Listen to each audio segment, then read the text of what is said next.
Hello, my 420 Spot family, what an amazing day today. It's Wednesday, June 15, 2022. No rain in sight, and boy do we need some rain here and others have too much of it. But in the news today for cannabis and psychedelic news, here are the top things to know. Charlotte Hornets player faces felony drug charges after a traffic stop. More details at the end of this video. Kentucky Governor Beshear, D., issued a medical marijuana executive order naming members of a new advisory committee that will conduct public hearings and studies any steps the governor can take to provide patient access while the legislature refuses to act. Nebraska medical cannabis activists won a preliminary injunction from a federal judge against state signature collection rules they say create an unfair hurdle to qualifying initiatives for the ballot. A New Mexico cannabis company and a group of patients are suing 7 health insurance companies for failing to cover medical marijuana costs, which they say is required under a state mental and behavioral health law. The Amherst, Massachusetts Town Council sent a measure to decriminalize psychedelics and other drugs, while providing specific protections for researchers, back to the committee after some members expressed reservations about the proposed local reform. Montana regulators are insisting that Indian tribes cannot expand beyond the smallest tier of marijuana cultivation licenses, a stance that's disputed by some lawmakers. Food and Drug Administration held a meeting on challenges in evaluating the safety of dietary supplements and food ingredients, using CBD as a case study. The U.S. Department of Agriculture's Risk Management Agency tweeted, "Hemp offers new economic opportunities for America's farmers, and we are pleased to offer coverage to hemp producers." The Drug Enforcement Administration Museum added an exhibit about an underwater drug smuggling tube. Senator Rand Paul, RKY, celebrated the owner of the Kentucky Cannabis Company and other women business leaders in Senate floor remarks.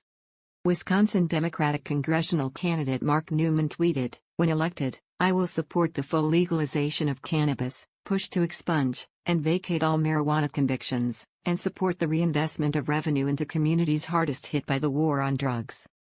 The Senate bill to federally legalize medical cannabis for military veterans got one new co-sponsor for a total of 9. North Carolina Governor Roy Cooper, D., signed a bill to allow federally approved cannabis drugs.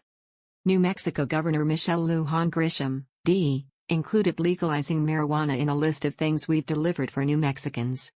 Florida's Attorney General suggested that drug dealers are using social media to sell dangerous drugs to minors.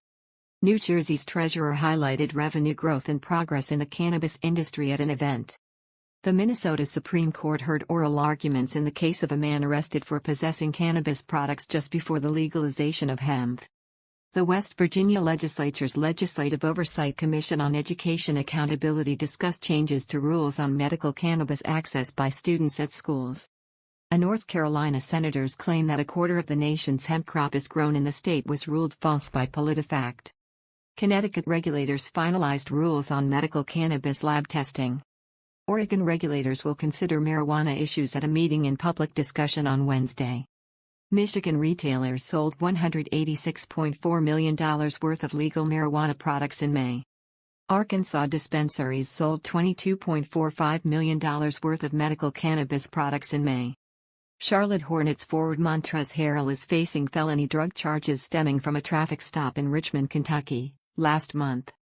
Harrell, 28, was pulled over by a Kentucky state trooper at 9:58 a.m. on May 12 while traveling southbound on I-75 for following the vehicle in front of him too closely, according to the police records. Trooper Jesse Owens stated he upon stop observed an odor of marijuana from the silver 2020 Honda Pilot that Harrell was driving, according to the citation. Harrell, Owens wrote in the report, admitted to having marijuana and produced a small amount from his sweatbands. During a subsequent search of the vehicle, which the report states Harrell claims was rented, 3 pounds of marijuana in vacuum-sealed bags were found in a backpack in the back seat, according to the citation. He's been charged with trafficking less than 5 pounds of marijuana. Under Kentucky law, possessing or trafficking 8 or more ounces but less than 5 pounds of marijuana is a Class D felony for first-time offenders. It is punishable by 1 to 5 years of incarceration with a fine ranging from $1,000 to $10,000. The Hornets declined to comment. Wow, there you have it, the news today. Hope everyone has an amazing day and thank you for watching this video.